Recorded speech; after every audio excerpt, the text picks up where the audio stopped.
right, good morning, everyone. All right, good to see everybody. My name is Stephen Burlak. I am the Manager of Employment and Training at Boston Water and Sewer Commission. And on behalf of Boston Water, I say greetings and thank you to everyone here, of course to Mayor Wu, Assistant Commerce Secretary and Deputy NOAA Administrator Janie Bavishi, the Office of Workforce Development, and all partners and key contributors to the Greater Boston Climate and Coastal Resilience Alliance. Quite a mouthful, so we will henceforth call ourselves the Alliance to make it a little easier. It is Boston Water's stated mission to provide quality, cost-effective water and sewer services to the residents, businesses, and visitors of Boston. It is therefore both a natural and motivating extension of our mission to protect our coastal resiliency and to provide,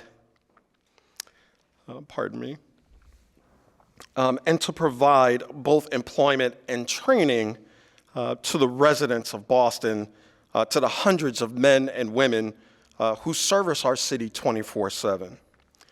Our employees stand as a vanguard against all emergencies and circumstances that may stall that mission. But we do not stand alone. It is humbling and powerful to stand as both a training and employment partner in this great alliance of service to our city. It is in this light that we look forward to a long, fruitful, and powerfully impactful partnership that both protects our city and invigorates our talented workers and stakeholders. Thank you so much. And I would next like to introduce Senator Markey. Thank you. Beautiful. Thank you so much, Stephen, and it's good to be here with Janie Bavishi and with Jason Harris. Thank you for all of your work. And Councilor Coletta, so good to see you. Love working with you on the East Boston waterfront to make sure that it is sustainable and it is going to be protected. And I'm thrilled to be here with our Green New Deal mayor, who is, again, turning Boston into a green monster, fighting against climate change, fighting to make sure that Boston sets the example for the rest of the country and the rest of the world. And we're here to celebrate the nearly $10 million in federal funds for a landmark climate resilient workforce, a development program. And it's going to be spearheaded by the dedicated city officials, by business leaders, and worker champions of the city of Boston. And we thank everyone who has joined us here today, because it's going to take a team in order to put all of this in place. And there's no better place than Boston to discuss how we can tackle the climate crisis while creating good-paying jobs, because we know how to do the job of job creation, which is good for all of creation. That's what we have to do. God gave us this wonderful city that we call home, and we have to do everything we can to protect and to preserve it. We have an economic, a health, and a moral imperative to act on climate and environmental injustice. Climate-fueled disasters like the hurricanes we saw in the American Southeast this fall are just a preview of coming atrocities of tomorrow, and we have to get prepared. The two storms, Hurricane Helene and Milton, caused $300 billion worth of damage in 2 weeks. The entire defense budget of the United States is $800 billion. So it's coming, and we have to do our best in order to ensure that we invest in resilient communities today, led by the city of Boston. We have only two options with climate change: deny it or deal with it. We simply cannot dodge climate change. It's happening, and we here have the second fastest warming body of water in the United States. Some people call it the Gulf of Maine. We call it Boston Harbor. That's what we are dealing with. Just all of the conditions which could lead to a catastrophic event. But we know that Boston knows how to deal with a big problem with big, ambitious solutions. The city is responding to the call for action like it's a midnight climate message from Paul Revere. Climate change is coming. Climate change is coming. And in Massachusetts and in Boston, we don't wait, we create. And we are going to work in order to make sure these funds get in the hands of the city so that it can do the job. I fought to keep the Green New Deal principles of jobs and justice and climate action at the heart of the historic Inflation Reduction Act, which created the funding for the Climate Ready Workforce Program in the National Oceanic and Atmospheric Administration. And I see Administrator Bach here as well, who's going to build it into the housing stock, the Green New Deal for housing in the city as well, because it has to be all-encompassing what we are going to do, because it will affect every part of our society. Those values all came together in the proposal from the Greater Boston Coastal Resilience Jobs Alliance, which is going to train 1,200 workers to be our climate crisis first responders, investing in water utility management, construction, community outreach, and other coastal resilience careers.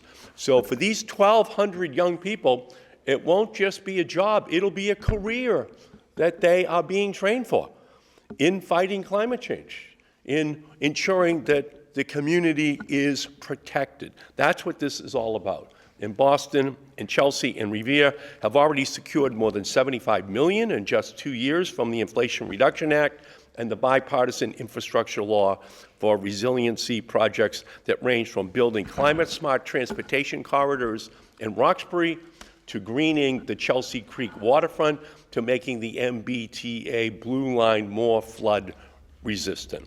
But all these projects will need well-paid, well-trained workers, and the Greater Boston Coastal Resilience Jobs Alliance is going to get those workers on the job and on the front lines of our fight to defend Greater Boston from the threat of climate change. We're fighting for a livable future, and this new grant program will build our future workforce with livable wages. This alliance is proof that our pillars of jobs and justice and climate action will provide the strongest foundation for a safe, healthy, and fair path forward. In the face of a climate denier-in-chief about to be sworn in the Oval Office, we must take action. It's obvious with all of the oil and gas and fracking people who he is naming to his cabinet at the Department of Interior, at the EPA, at the Department of Energy, that we will have to act here in Boston. Trump isn't naming a cabinet, he's naming a cartel, an oil and gas cartel, and we must protect ourselves against it. That's what we're talking about here today, that protection. 1,200 young people getting the job training they're going to need to do the work necessary to protect our city. So Boston right now is both sinking and a shining city on the hill, showing other localities and towns across the country how to lead, what to do, and we are very fortunate here in Massachusetts to have the mayor, the Green mayor, the Green New Deal mayor, the mayor who understands these issues better than any other mayor on the planet. It's my great honor to now introduce Mayor Michelle Wu.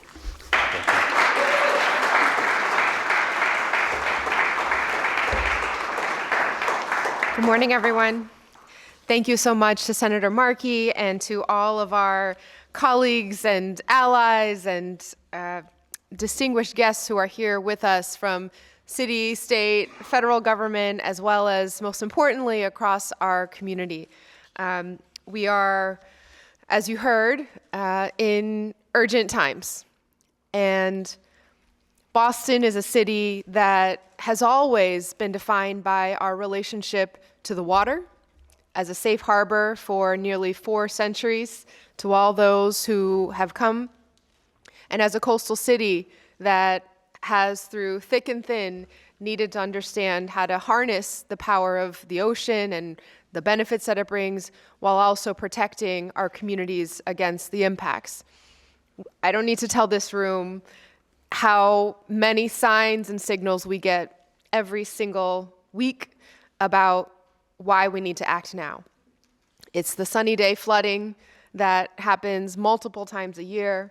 It's the intensity of storms, the heat that we're experiencing, the quality of life, and the economic protections that we need to make sure are in place now, even as other levels of government or other sources of action may be retreating. Boston is going to charge forward. We have no stronger champion at the federal level than Senator Markey. I am personally so grateful. I know our city is so grateful for all of your leadership to make sure that we're not just protecting against the harms to come and that are here, but harnessing the opportunity. And this program and our proposal that has been funded by an incredibly exciting grant from NOAA is only possible because we have had the roadmap and proof of what exists already, thanks to your partnership and thanks to your leadership, establishing the Climate Corps, pushing the Green New Deal, and making sure that we can tangibly take advantage of the many, many jobs that will be needed to keep that wealth building right in our communities.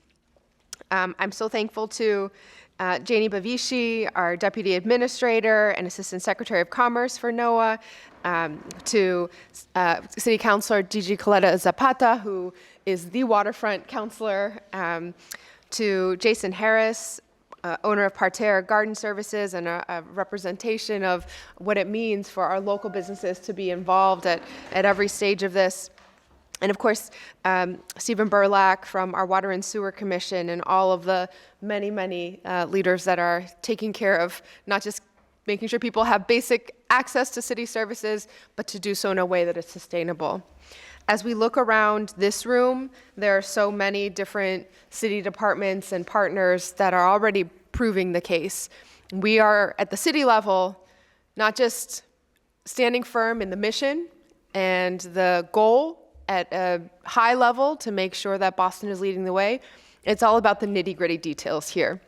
And we have already put in place changes like making sure our green infrastructure team, led by Kate England, is resetting the defaults for how we pave pavement or how we design streets to make sure that they can absorb more flooding.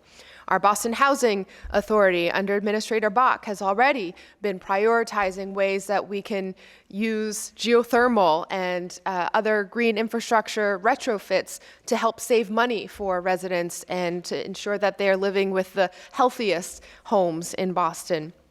Under our cabinet chiefs, worker empowerment and climate, Trin Nguyen and Brian Sweat, our teams are engaged it's fitting that they're standing right next to each other, again, to not just get things done, but make sure that the jobs and economic opportunities they're bringing are right here for our residents. And looking around the room, whether it's Oliver from our Environment Commission and Green New Deal Director, or others from various other departments in the city, on every front, every square inch, every bus shelter, we are trying to absorb water. We're trying to protect our residents and make sure that our city is a place that will be safe for generations to come. And the final city shout out I want to give is there's maybe no better example of what it means when this all comes together than Power Corps. So to Devo and the entire Power Corps team, give a wave. Thank you they're all squished in the corner over there, the seats are. They are the embodiment of what it means when community members roll up their sleeves, build a career in green infrastructure, and make a difference for many years to come, while also being able to help us tackle the challenges that we have right now. So how many cohorts have gone through at this point? 5th cohort of Power Corps doing HVAC training in terms of energy efficiency for buildings, as well as green infrastructure. And all our graduates keep getting snapped up right into the jobs that are being created, and they have been the template for this. So We know that Boston is the economic engine of New England. We're the national leader in education, healthcare, and biotechnology. Nearly 700,000 residents, nearly 900,000 jobs. But there's another number that is going to have a huge impact on our economy and communities. 47 miles of coastline. 47 miles of harbor, marshland rock, and seawall that meets the waves of the Atlantic. And so if we want to continue to be the best home for innovators, entrepreneurs, and working families, we need to not only invest in creating more jobs, but protecting our coast and our residents from the effects of climate change. This nearly $10 million in funding from NOAA is going to help us do all of that in partnership with dozens of community partners across labor, academia, nonprofit, and the private sector. The Greater Boston Climate and Coastal Resilience Workforce Alliance, you're right, the Alliance, will create a pipeline of highly skilled workers ready to fill the good-paying jobs it will take to protect our communities from higher tides and stronger storms. With these employers, educators, and training providers, we will create and fill more than 1,200 coastal and climate resilience jobs over the next 4 years, right here in Boston. That's more than 1,200 mostly union jobs with the kinds of pay, benefits, and opportunities for advancement that working families need to be able to build wealth, raise a family, and thrive here in our city. And the city, our city government, is proud to have our skin in the game as well. We will be creating more than 500 new jobs across the Energy, Environment, and Open Space Cabinet, the Streets Cabinet, Boston Water and Sewer Commission, and the Boston Housing Authority, from green infrastructure installation and wastewater management to flood protection and emergency preparedness. We know that right now, the cost of living is making it difficult for families everywhere, not just here in Boston, but around the country. And in too many cases, that means that workers who want to step into a new industry or opportunity can't afford to take the upfront costs on of investing in what's needed to be able to get into that industry, even when that education and training would set them up for future success. That's unacceptable in Boston. We are a city that thinks long-term, and we refuse to leave talent on the table. And that's why, through the Alliance, we're also proud to be offering wraparound supports, like childcare and training stipends, that will make it easier for our workers to invest in a better future for themselves and their families. So once again, thank you to all of our partners across industries and sectors who are forging this alliance with us, and thank you to NOAA for helping us execute on our responsibility as a city to keep our community safe with a once-in-a-generation opportunity for Boston's workforce.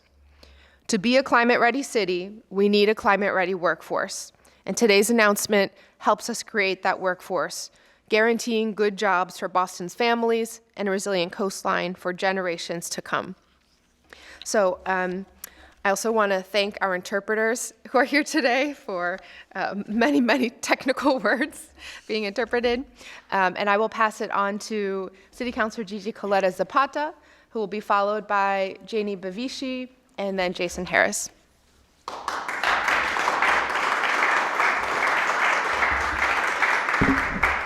Thank you so much, Mayor. I am just so thrilled to be here, to have the opportunity to say a few words as the chair of the Environmental Justice, Sustainability, and Parks Committee. I want to thank everybody for being here. I see some incredible, brilliant minds here in this office, or in this room, I guess, if you will, who are with us in this fight. I just want to thank you for your work day in and day out.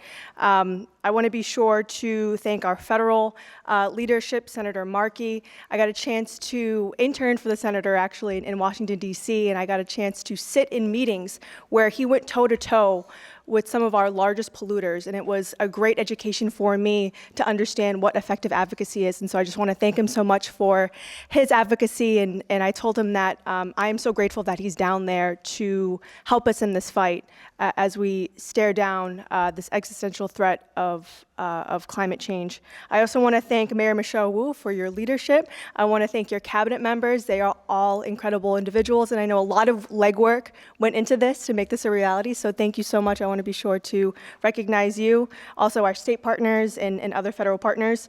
This $9.8 million is going to be a game changer for Boston's climate resilience and workforce development.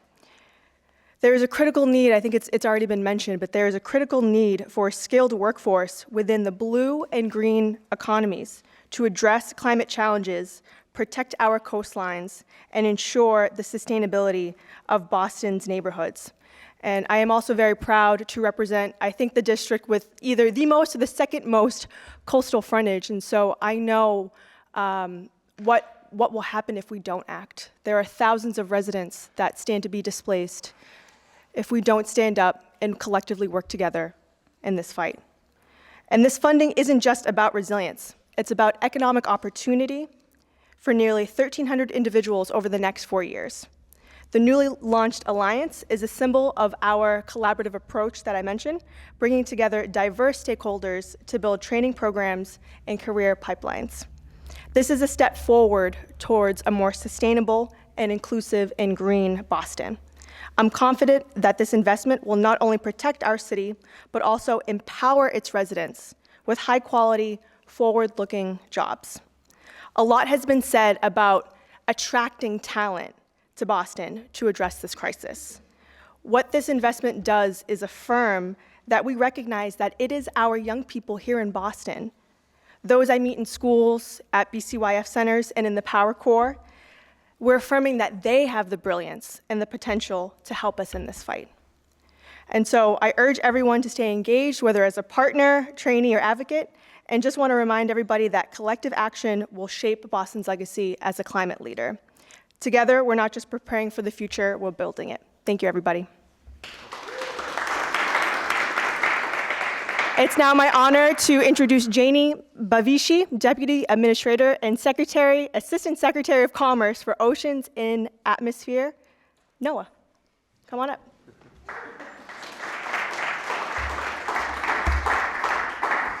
Good morning, everyone. Thank you, Mayor Wu, for the warm introduction. I'm so excited to be here today to celebrate the Climate Ready Workforce Award to the Greater Boston Coastal Resilience Jobs Alliance.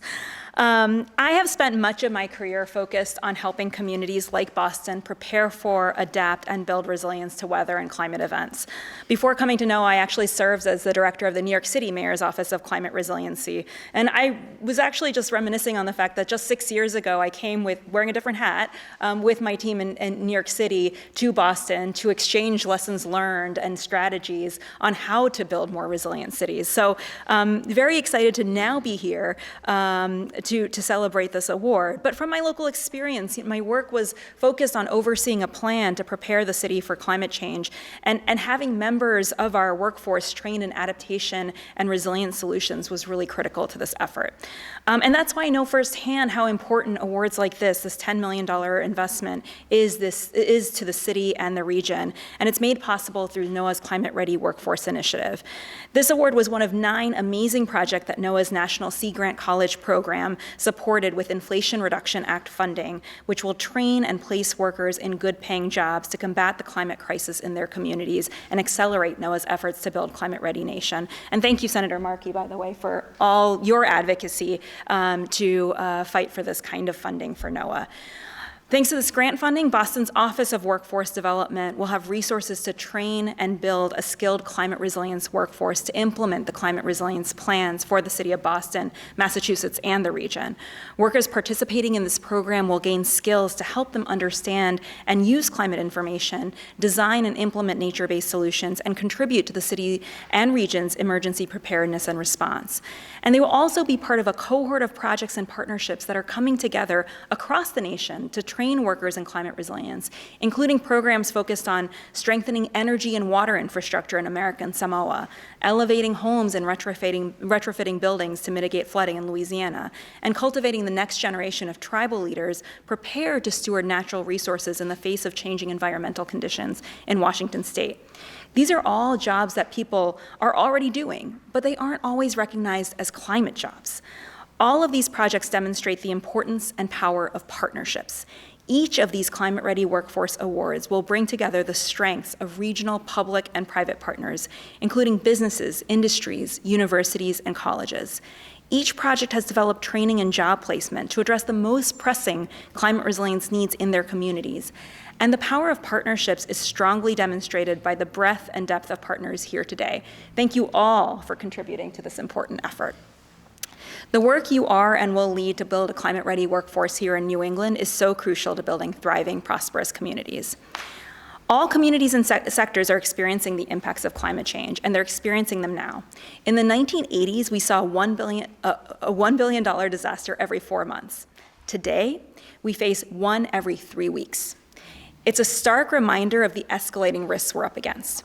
Here in New England, you're experiencing more devastating storms and more intense flood events and heat waves, and these impacts are affecting lives and livelihoods. And at the same time, the demand for adaptation and resilience solutions is increasing, and with that comes an increasing demand for a climate-ready workforce trained to help communities and businesses prepare for the impacts of climate change. Since 2018, city and state-level climate adaptation plans and actions have risen by 32%. But translating those into action fairly and effectively is proving tougher. One barrier is the lack of a diverse, skilled workforce. We're grappling with how to make sure everyone from urban centers to rural communities gets a fair shot at building resilience. The Climate Ready Workforce Initiative is an opportunity to advance equitable workforce development and support historically underserved communities so that we can all thrive in the face of climate change. These same communities too often are on the sidelines of our labor market as well. Because of that, the Climate Ready Workforce Initiative focuses on recruiting people for training and jobs from underserved communities that are disproportionately affected by climate change. And to that end, we're so proud that this award will not only focus on training opportunities, but it will also include wraparound services such as career guidance, transportation, and childcare to reduce the barriers to participating in and completing the program. We're also proud that these programs will ensure that participants are securing good jobs. Good jobs are defined as involving recruitment and hiring, benefits, inclusion and accessibility, job security, good working conditions, good pay, and opportunities to develop skills and advance careers. The core goal of this initiative is to ensure that all American workers have good job opportunities and the ability to achieve economic mobility and security. So finally, I want to congratulate the City of Boston and all the partners represented here today who have skillfully designed an exciting and innovative program for training and job placement that will serve so many workers and employers in this region. And I'm thrilled that our team at NOAA and grantees like the City of Boston will be leading the charge. Thank you all, and with that, I'll hand over the microphone to Jason Harris.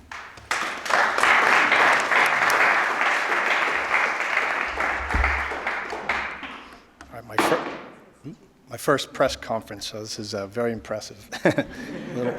So my name is Jason Harris. I'm the owner of Parterre Garden Services.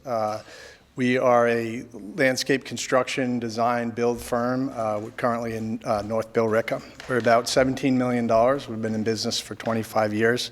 Started the company with a very talented landscape architect, my business partner, Gregory Lombardi. Really, for the last 20 years, our staff has been at the lead of creating habitats using ecological restoration to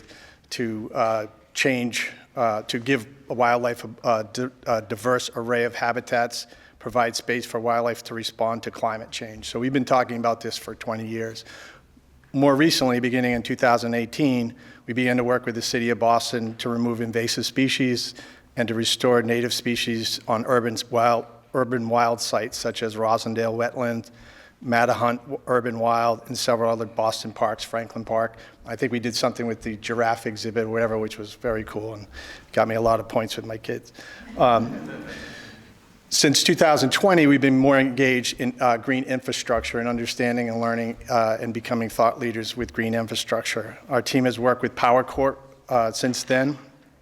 We worked to maintain, restore, and retrofit 19 different green infrastructure sites. And we're currently working on 4 additional sites over the next 6 months. So we're excited by the opportunity. It's caused a great deal of growth in our company, and this conference and this relationship with Power Corp is very timely because of that. That's sort of the business side of it. But on a personal note, to me, this is really about the best of Boston in a way. I'm born and raised. I started my life above 23 Dartmouth Street above Haley House, which is a soup kitchen my parents started with friends of theirs in response to some of the challenges of the time, some of the Vietnam vets and people coming back from and being on the streets of Boston. And my father was a chef in the Air Force, and my mother was a very engaged, concerned individual about everything, which is great. And so they started this soup kitchen. I have a mother who's a teacher for 50 years. My wife is also a special ed teacher, and they've been involved in closing the opportunity gap for their entire careers, which is amazing. So when I think about this opportunity as an employer, I really see it, and I will also say, as a person in this industry, and it's in a great industry, the green industry, many people, there's a lot of success, there's a lot of excellent careers to be had. I rarely see people that look like me, that are from the city, from the neighborhoods that I grew up in and started out.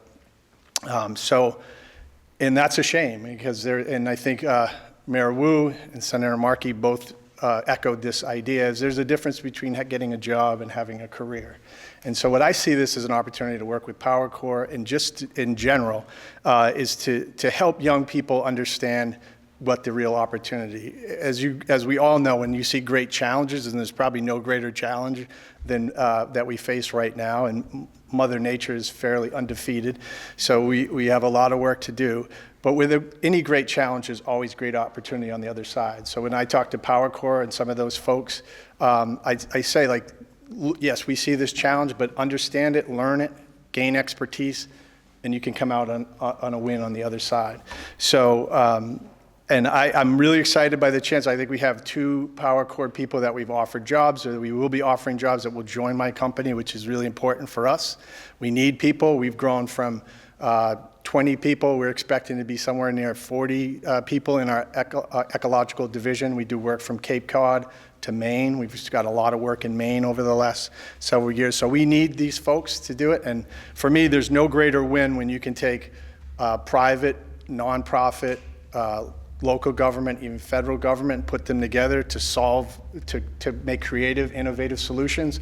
That's what it's all about. It's what I get excited. It gets me out of bed in the morning, and I'm hoping to do more from it. So thank you to the City of Boston. Thank you to the Mayor's Office and everyone else for the opportunity to make a little bit of a difference in the way, and as this goes forward, I think it's going to make me very happy to do my share to see this happen.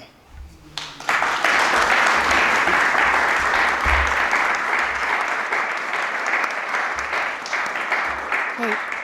Any questions from the media on the grant and the program? For anyone up here?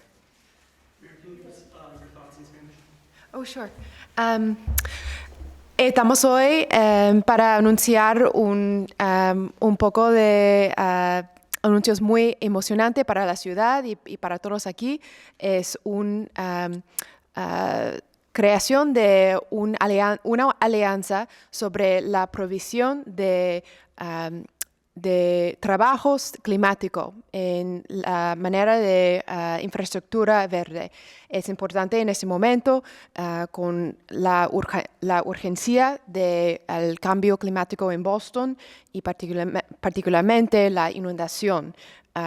Entre las 47 miles de la tierra cerca de la oceana, es importante crear los trabajos y los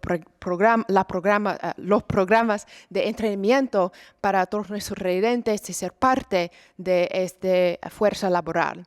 Entonces, estoy muy agradecida a todos nuestros colaboradores en el gobierno municipal, estatal, federal y especialmente el departamento de NOAA, que es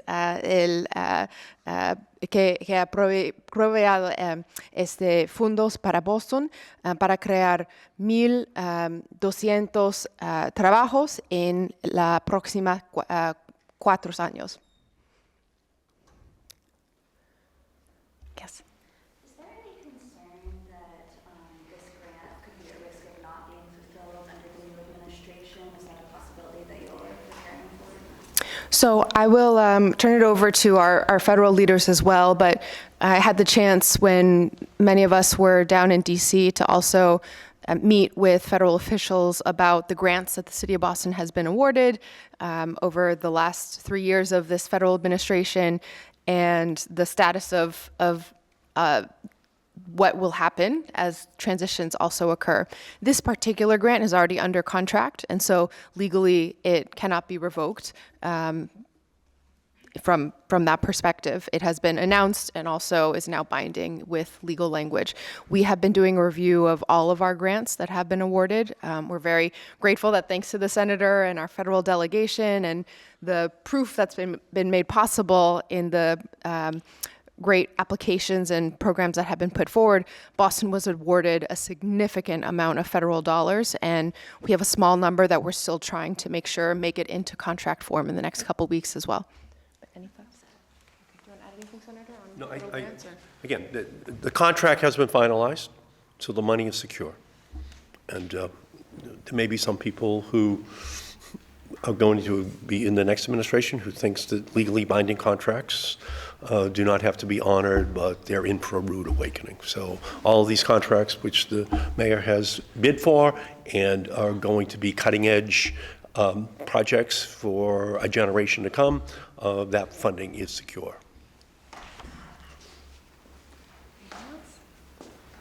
Good. Okay, thank you so much. And I would like to invite up all of our partners for a photo up here. We'll just all crowd onto this side of the room. Thank you for being with us.